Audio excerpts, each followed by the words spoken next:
Hi friends, welcome back to Style and Sew. If you're a new subscriber, hola, thank you for joining us. And if you've been here all along, welcome back again. We're going to be making a bouncy ruffle in today's class and we're moving straight into it. Get a base. Your base should be a piece of cloth of 7 inches height. That means 3.5 inches on fold. Sew on your half inch and then turn it over. You're supposed to get 3 inches when you're done.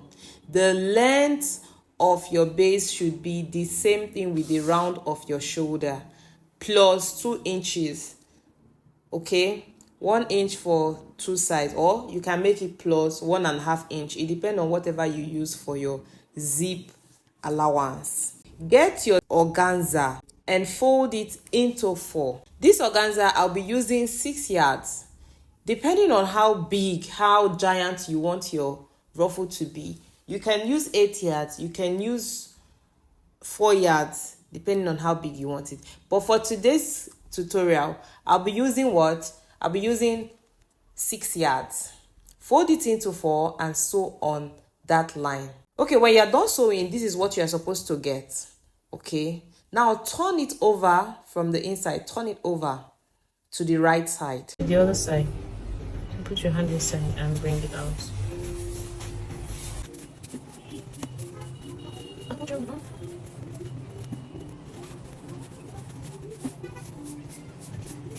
Mark from the beginning. You're going to be getting 2 inches from the beginning and then start marking 8 inches. 8 inches. So you can use 4 inches if your fabric is smaller. Maybe if you have like 4 yards and your shoulder is smaller, you can use 4 inches, okay? Or you can use 10 inches if you want it bigger, like bouncier than this. It all depends on your choice. Mark this out. One tip you need to know is that make sure that whatever you're marking here will be the same with your base. So you don't make mistake while attaching it to your base, okay? Count. Do not forget to count to make sure that it's the same with your base. Now let's come back to your base. Mark 1.5 inch on your base. 1.5 inches, that's what we're going to be using here.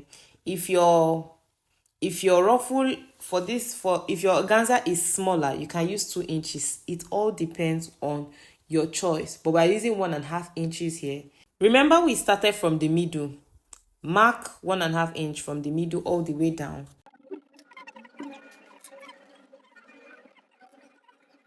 What I just marked is the edge. That's for my zip side. Then I left 1 inch for my zip allowance.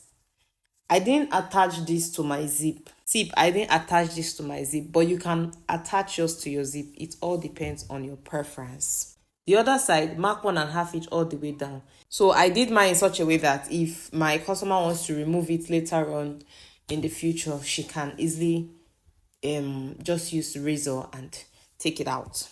Okay, now rule your straight lines all the way down on your base.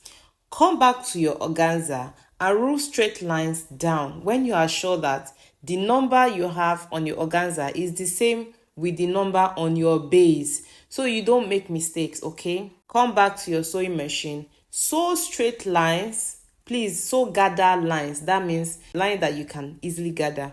Sew it on this organza. Now gather it. When you're done gathering, this is what you're supposed to get. Take the edge, that part you marked 2 inches, fold it in on the edge of your fabric. Fold it in so that you can get a very clean finish.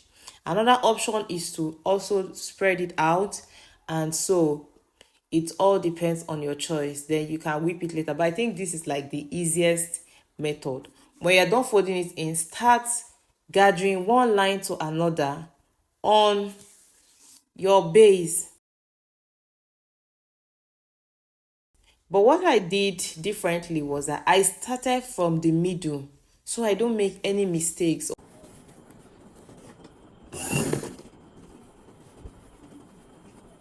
Now take the next line to the next line of your base. Continue in this pattern until you have gotten to like 4 lines to the end of your base.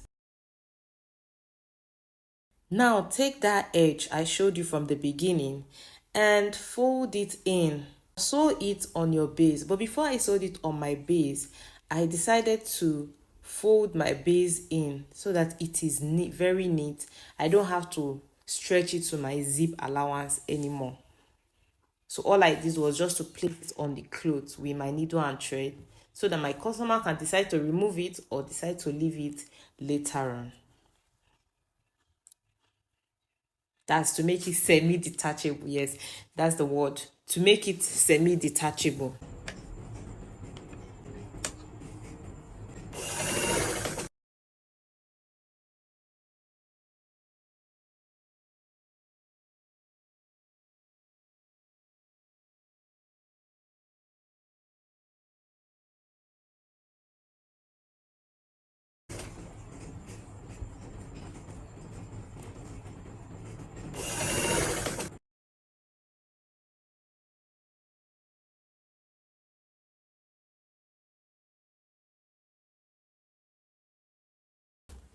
You should have something like this when you are done.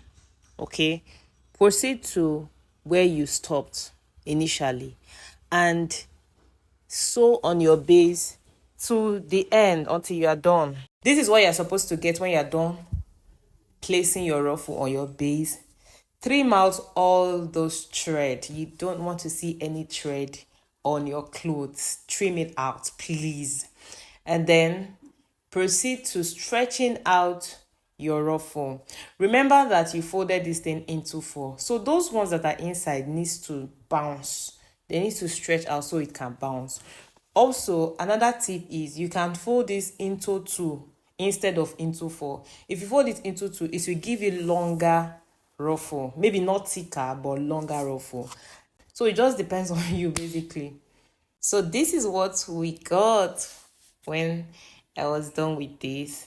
Now I'm placing it on my fabric to show you what it looked like.